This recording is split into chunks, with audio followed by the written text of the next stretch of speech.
Il y a une information apparue dans Jeune Afrique qui est libellée comme suit. Présidentielle en Côte d'Ivoire, la stratégie anti-fake news d'Alassane Ouattara. La Côte d'Ivoire étant régulièrement la cible de campagnes de désinformation, le chef de l'État a décidé de muscler le dispositif existant et de créer une vaste structure dédiée à la cybercriminalité. À un an de la présidentielle et face au risque de cybercriminalité et de prolifération de la désinformation, Alassane Ouattara a décidé de renforcer le dispositif existant. Le 30 octobre, en Conseil des ministres, le président a signé un décret actant la création de l'Agence nationale de la sécurité des systèmes d'information, en abrégé en SSI. Voilà le contenu de l'information. Il faut dire que ceci est une excellente nouvelle et nous disons vraiment merci beaucoup. Mieux vaut maintenant que jamais. Parce qu'il était suffisamment grand temps de faire face à tout ce que nous voyons. Il faut muscler le dispositif et il faut prendre toutes les dispositions qui s'imposent pour nettoyer la toile. Parce que nous nous souvenons que c'est en 2020, c'est par la toile, c'est-à-dire sur les réseaux sociaux, que les opposants étaient passés pour faire du n'importe quoi. Et aujourd'hui, lorsqu'on voit qu'au Burkina Faso, au Mali, il y a des réseaux de déstabilisation qui sont tapis dans l'ombre dans ces pays, en train d'essayer de déstabiliser la Côte d'Ivoire à travers les réseaux sociaux et l'Internet, je pense qu'il faut agir avec fermeté. Donc nous sommes satisfaits de cette information. Vraiment, c'est une très bonne nouvelle que le gouvernement ait pris le taureau par les cornes pour créer un système spécialement dédié à combattre la criminalité cybernétique.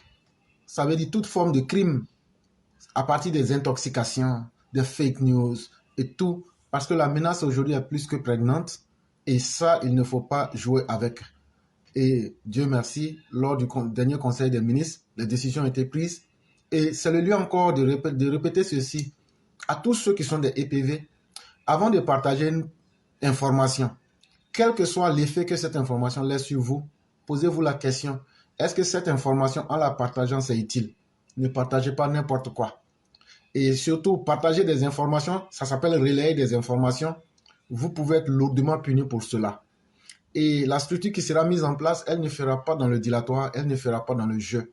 Donc, il est mieux de dire à chacun et à chacune de savoir comment marcher sur Internet et comment vous-même, vous savez aujourd'hui qu'il y a l'intoxication. Vous savez aujourd'hui ce que les autres pensent et ce qu'ils souhaitent de vous. Et quand vous partagez leurs informations, comment vous vous sentez? C'est comme quelqu'un qui était dans pipi et puis il prend caca pour se nettoyer. Il faut qu'on se respecte nous-mêmes. Avant de partager une information, je prends mon cerveau qui est à l'intérieur de ma tête et puis je me dis, oh, l'information que je vais partager là, ça a quel bénéfice? Quand je vais partager là, ça a quel bénéfice? Parce que toi-même, quand tu as vu l'information là, ça a eu quoi sur ta vie? Ça a apporté quoi de bien dans ta vie? Non, attends, je vais partager. Et donc, continuez à faire ça. Quand ils vont vous prendre là, le minimum là, c'est 5 ans de prison. Avec une amende qui est entre 1 million et 100 000 et 1 million de francs CFA.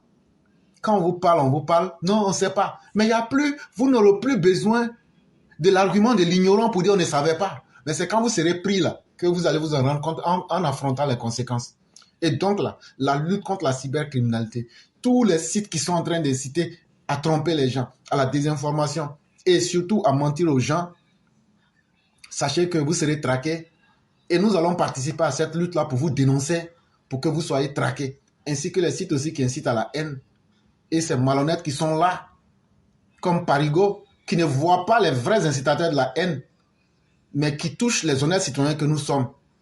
Mais apprêtez-vous, on va vous faire votre sauce correctement, et cela, ce n'est pas pour très longtemps.